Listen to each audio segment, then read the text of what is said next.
Shalom Aleichem, Agud Tavach. We are continuing Hachseg's learning of the Pele Yoetz, day number 209. Another one-day chapter called Halicha, Travel. As the Yom Tov of Pesach is coming upon us, and many people take the opportunity to travel during these days, whether it be a Chol Hamoed trip, whether it be somewhere off in Cancun or the Caribbean for a Pesach hotel. We travel all over the world. Maybe in Yetz Hashem we should be zeicha to travel to Eretz Yisrael. Those that have plans in Yetz Hashem, those that are supposed to come back to see their families in America, they should be zeicha to be able to travel as well. And so the Pele Yoetz is going to give us some advice on how to travel correctly. This is not TSA or the like. This is real spiritual advice on how to travel in the right way. Halicha yesh basur mira. When you are traveling, you should be sur meira, turn away from evil. Al derech liksiv, like it says in the pasuk, Ashrei ha'isha shalei halach ve'atzas Rishoyim. Fortunate is the one who did not travel and not go in the ways of the Rishoyim, in the advice of the Rishoyim. First pasuk in Tehillim says, be careful where you go. And fortunate is the man who never traveled together with the Rishoyim. Like it says in the Gemara, on a positive hand, when a person travels to go do a mitzvah, he gets the reward for every step that he takes. And with every step that he takes, he creates a malach, a positive angel, a defending angel that will be waiting for him in Shemayim after 120 and say, oh, this Yid, he traveled 1 mile for that mitzvah. He walked when it was cold outside. He went to shul in the rain. Wow, look at this person, the mitzvahs that he did.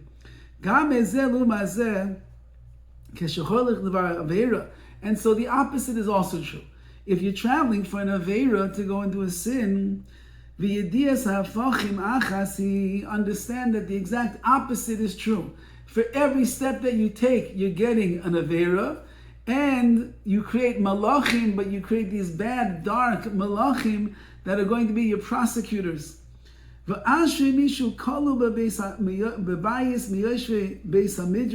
And then he writes, fortunate is the one that is zeicha, that is able just to stay and be amongst those that are sitting in the Beis Midrash. They don't have to travel any place.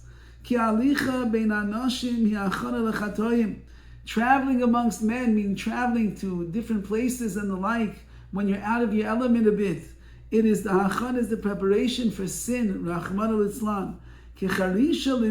Just like plowing the field is the preparation to be able to put the seeds inside, traveling out of your Dalet Amos, out of your space, is the preparation for sin.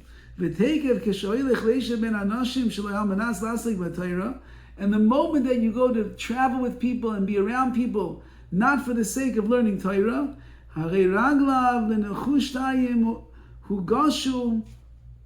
your legs already, says the Pele Yoetz, are already going to be placed in chains. The Yetzirah spreads out a net over his legs, a trap. And when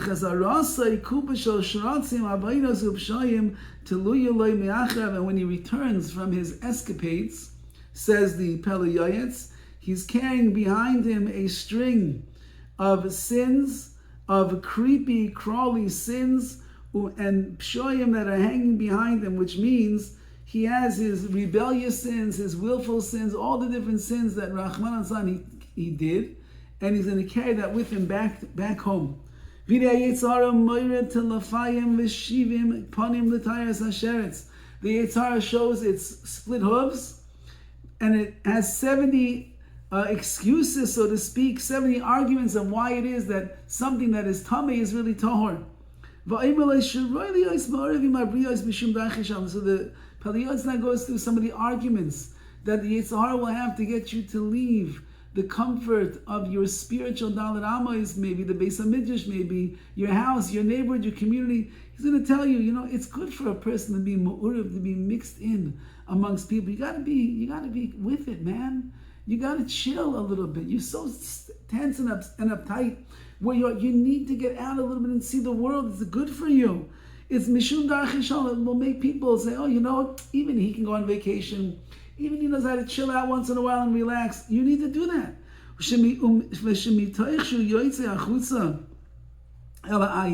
And when you go out onto the eye, into the wellspring, so to speak, your eyes will see things. You'll see what's wrong in the land. And you'll start making gedarim, fences, and fixing things up. Meaning, it's a good idea to go and see what's going on in the world, because then you'll figure out what's wrong, and you'll solve all the world's problems, and you'll be the one that's going to fix everything up. And it's true. It says the Yetzer Hara, when you go, maybe you'll even find a good thing. You're going with a friend of yours, he needs chizuk. So you're going to go to this far-off place in the middle of nowhere that has no shul, has no kosher restaurants, has nothing, there's no community, nothing. But you know what? The guy needs chizuk. So since he needs chizuk, it's good that you should go. Now, understand that we live in times when there actually are people that need chizuk. And sometimes you do need to go with them. It might be your child, it might be a spouse, it might be a brother, it might be one of your talmidim, one of your students, and you do have to sometimes go and be mechazik and spend time with them, and maybe go to some place that perhaps is not first on your list. But you, as we'll see, those are devar mitzvahs, that's in the realm of mitzvah.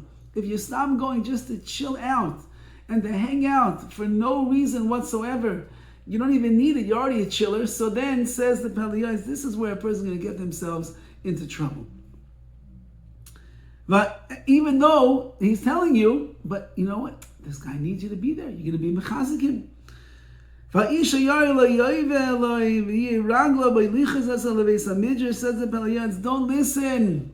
If you have the fear of HaKadosh Baruch Hu, let your legs carry you to the base midrash. Like Dovid HaMelech woke up in the morning every day, had so much to accomplish for Klal Yisrael.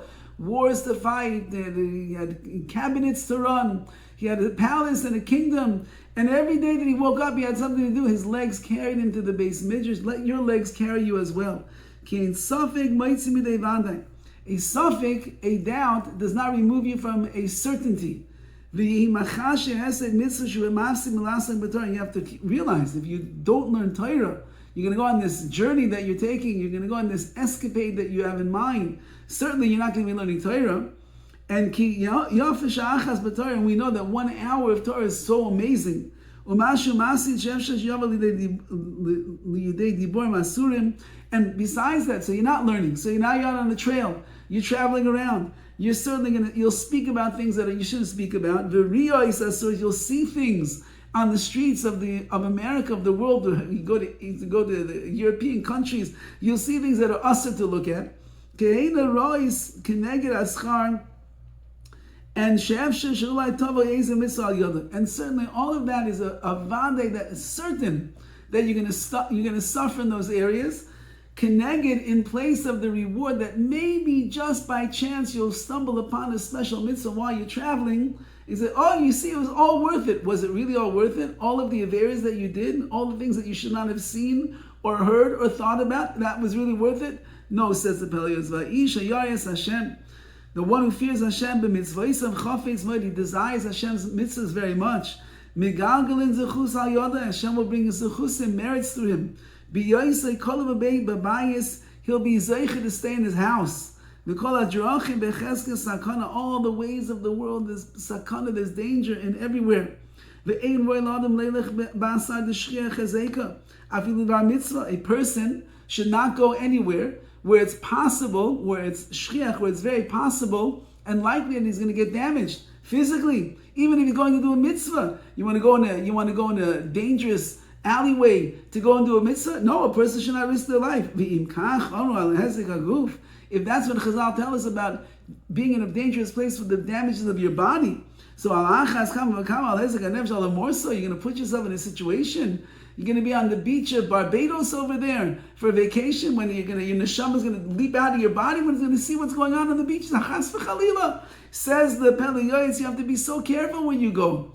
Choose the right place. Vacations, Pesach, Chol HaMoed, the dream destinations of the Pesach program. Choose a place where you can still be a yid, where you can still be able to have learning and a good davening and a good chevra and a good environment. Make sure, because otherwise your legs are going to be drawn in the chains of sin, God forbid. And the Talmid Chacham should not listen to the whispers of those who say, this is the way of Talmid Chacham and the great leaders of Klal Yisrael. They go out of town. They go away. Going by Yom HaShishi on Erev Shabbos, or after Shabbos over, or they go during the summertime. They have free time on their hands. They go around and they see what's going on in the world. Those people that are trying to convince you, if you're a Talmid Chacham, that you should go out of your comfort zone, because that's what Talmid Chacham and Gedolei Yisrael do. You should know they are the messengers of the Yetzer Hara, and they are his arrows. Just know that if you see pictures from 1930 where the Gedolei Yisrael were out in the fields and the forests, what were they doing there? They were learning. They were davening. They were having dveikus in Hashem. They were relaxing from the grind that there was in the big city, and they needed for their health to be able just to breathe better and to relax better, to go out into the beautiful, clean air of the mountainous ranges. For what purpose? To get the koach to serve Hashem. No, that's what they were doing. Asher also the kavanasam rotzei l'shamayim. Their kavanas certainly were pleasing before Hashem. The ein itanu yedei el mashom Torah. All we know is what it says in the Torah. La yamush seivra Torah mipicha. The Torah should not leave your mouth. So if you're going to be traveling and going different places, and you're the last thing in the world you're talking about is Torah, be very careful, says the Pele Yoetz. And it says, it says in the pasuk in Iyov, do not leave me alone long enough to swallow my own spit. What does that mean? Says Chazal on that pasuk, even on the time that it takes to swallow spit, doesn't take that long. You're going to be asked to account for the time and that you spent on in that nanosecond, what you were doing during that time.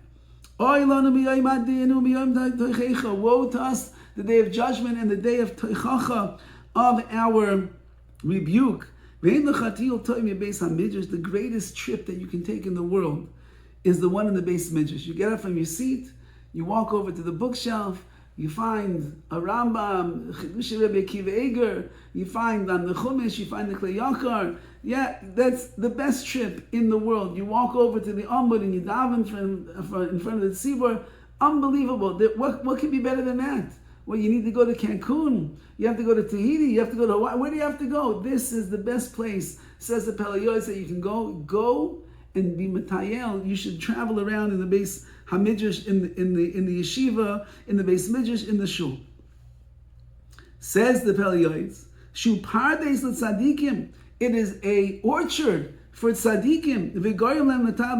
And that's what will cause them and allow them to take their journeys and their travels in Gan Eden. The real trip is when you leave this world, you go to Gan Eden. But it's where you travel in this world is what's going to get you there. And take a kavachim, take a logical deduction over here. From somebody who's busy all week long working and he's got his business, like he's grinding, he's crunching the numbers, as they say. He doesn't care about anybody else at that point. Not thinking about other people and going places here and there. He doesn't take a trip. He's busy. He's making money. He's got deals that he has to make. He has important meetings in business. And he doesn't seem to care about going on vacation and taking journeys and meeting up with people. The more so, we, who our day is short and the work is a lot, and Aruka Meretz Mida, the Torah is so vast. Even if we live thousands of years, it would never be enough time to learn everything we have to learn and to be able to accomplish all the mitzvahs we need to accomplish. Every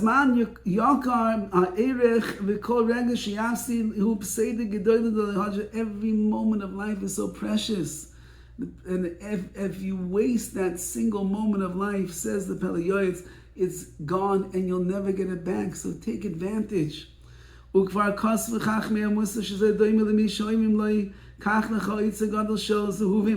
It's the Bali Musa teaches like someone who says that it's like somebody who says, take for yourself a giant treasure chest of golden coins, and count them, whatever you count, says there, it'll be yours. It'll be yours. So what would that person do? He's given a chest of treasure, and he's told that whatever you can count is yours. Would he sleep? He would not sleep and he would not slumber. He would not get tired. He would just keep counting and counting. I'm going to become a rich man as a result of this. With all of his energy. All the more so to inherit the world to come and make HaKadosh Baruch Hu happy with the mitzvahs that you do.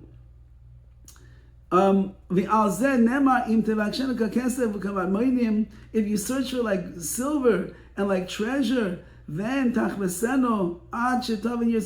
you will find, then you will be able to understand. You will be able to understand Yiras Hashem, the fear of Hashem.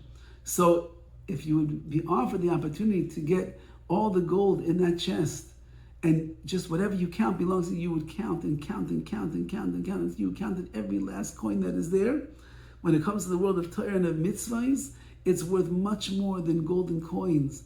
Even though the price of gold is skyrocketing, Torah is always skyrocketing. The schar for a mitzvah is ginormous, infinite, nitzchias, eternal reward you're going to get, and therefore count every one and take advantage, he writes. And he says further, however, you should know, there is such a thing as traveling and going on, I guess we even call it a vacation over here, for a mitzvah. Al derech, like it says, show them the way. What is that talking about? When it comes to taking care of the dead, and bringing the kala under the chuppah, to go and visit those that are sick, to comfort those that are mourning, which means if you're traveling to go and do a mitzvah, no problem with that. You need to leave the base of mitzvah right now to go do a mitzvah? Let's see, says the Pele Yoetz, you could do that if you need. But you have to weigh it out on the scales. Don't let it be that the mitzvah brings about an avera. Don't let the reward of the mitzvah get in the way of what you're going to lose, because maybe you're not the one that had to go and do that mitzvah, and you left the base of mitzvah, you left the learning, and you lost out. Any mitzvah that somebody else could do, Talmud Torah, learning Torah is better. Let somebody else do it. Like it says, all things that are desired cannot compare to the Torah. Should be sometimes, however, the bittul, the nullifying the Torah is the kiyum, is what brings about the upholding of the Torah itself. How? And sometimes it's fitting for a Talmud Chacham run to go do a mitzvah and be amongst those that are doing the mitzvahs. Why? Others will see, ooh, he left the base of Midrash to go and do this mitzvah.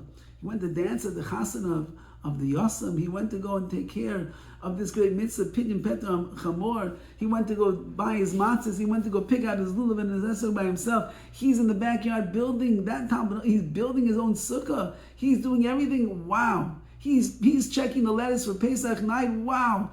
That's what it means to do a mitzvah. Well, I want to do the mitzvah myself.